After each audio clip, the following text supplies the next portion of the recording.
Yeah, so I'm going to emphasize a practice of a bit of the practice this morning around impermanence or change. And usually in the mandala of practices, we're emphasizing spiritual receptivity and spiritual death. And the spiritual death or insight aspect um, is mostly connected with anatta, with not self, no fixed core, and conditionality. There, yeah. So the teaching that whatever arises is based on causes and conditions, and like that lovely image. I think it's a Pali Canon image from the when they're talking about the skandhas, they use the image of the plantain tree, that it looks substantial, but when you unwrap it, this kind of banana tree, it's basically leaf after leaf after leaf until there's just nothing else there. There is no core at there is a center, but there's no core.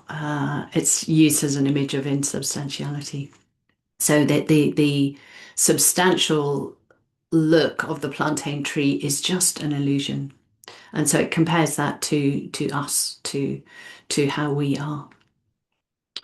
This core that we feel as me and who I am is uh, just something that we've created, we've brought into being through our ways of thinking, through our minds.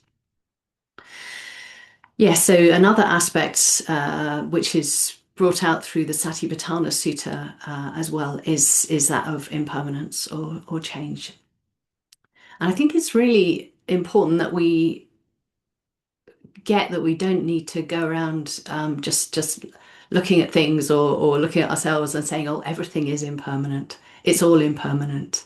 Um,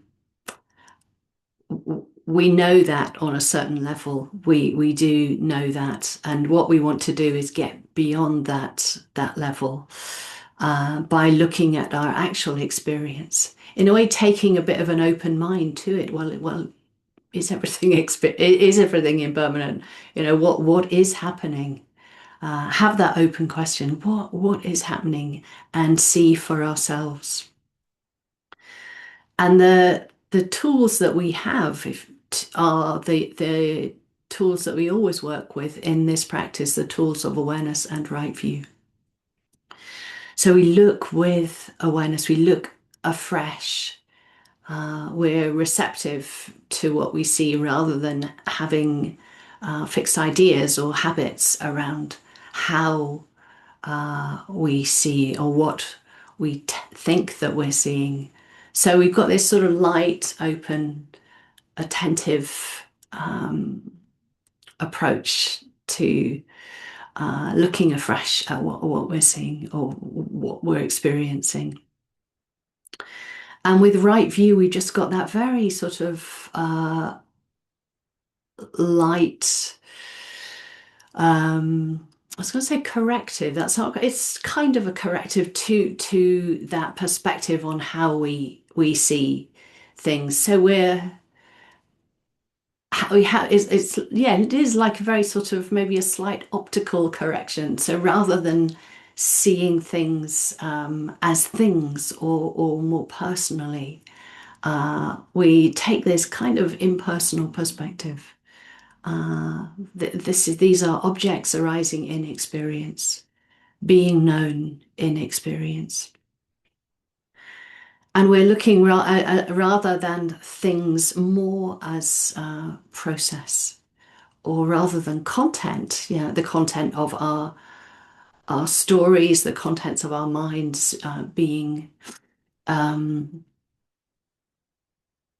yeah, we rather than looking at that level of things, at the story level, the content level, we're looking more at, oh, the mind is thinking, thoughts as process, hearing as process, rather than focusing so much on what's being heard or what's being seen.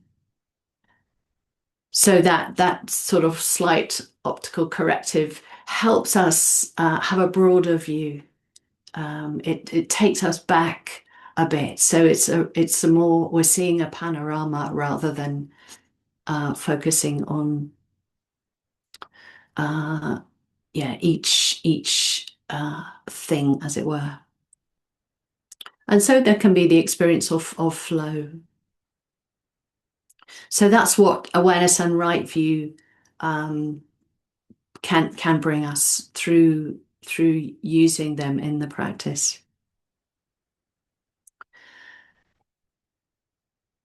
So I think there's a couple of specific things we can look out for or be aware of, if you like. So one, things change. This teaching, we it doesn't necessarily mean that things always change in a way that they become different. Uh, they kind of do, but sometimes the differences are so subtle that actually it's more that we see that things move on rather than that they become different. So, say the breath, for example. Uh, the breath is always new, it's always fresh, uh, arising. One part of the breath, the other part of the breath, another breath. So the breath moves on, but you may not particularly notice individual differences, but you can notice that process of moving on. But also things do change in the sense of becoming different, and our moods can be quite or that can be really sort of noticeable or visible to us. And I think that's why it can be helpful to check in with yourself at the beginning and end of a practice and see what's changed there, see what is different. Even from sort of minute to minute in the practice, it's like, oh, something else has come in. There's a lightening or a brightening in your mood, or there's a darkening, and maybe there's a thought that's come in that you can relate to. So here, and again, conditionality is visible to us as an aspect of change. Feelings change, something becomes unpleasant where it's been pleasant a moment before. It may be a different object, but the feeling itself has changed. And awareness, sometimes it's there, sometimes it's not. So awareness too, in different ways, changes, becomes otherwise. So that's one area, the area of just noticing where things move, they change, they become other or become different. But, a second area I'll just touch on is it's really helpful to see where we get stuck, to see where things actually you think this will never change. Um, we want something gone in our experience. It's often something that we find difficult or unpleasant. Maybe it's a pain in the body, maybe it's a particular sort of mood or thought that's disturbing to the mind. Um, so yeah, see where the mind is holding on. And right view can be really, really helpful there in not taking it personally, but actually saying, oh, there's an aversion to this experience. What's that like? What's that like to notice, to be with?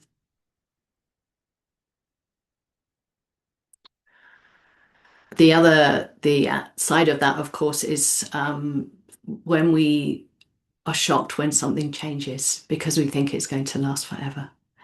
And that can be a mood, if we've been feeling really good for a while and then it changes and we've got no idea why, because we haven't sort of, yeah, seen perhaps the conditions that are leading up to that change, or being aware of subtler reactions to from the mind to what's happening.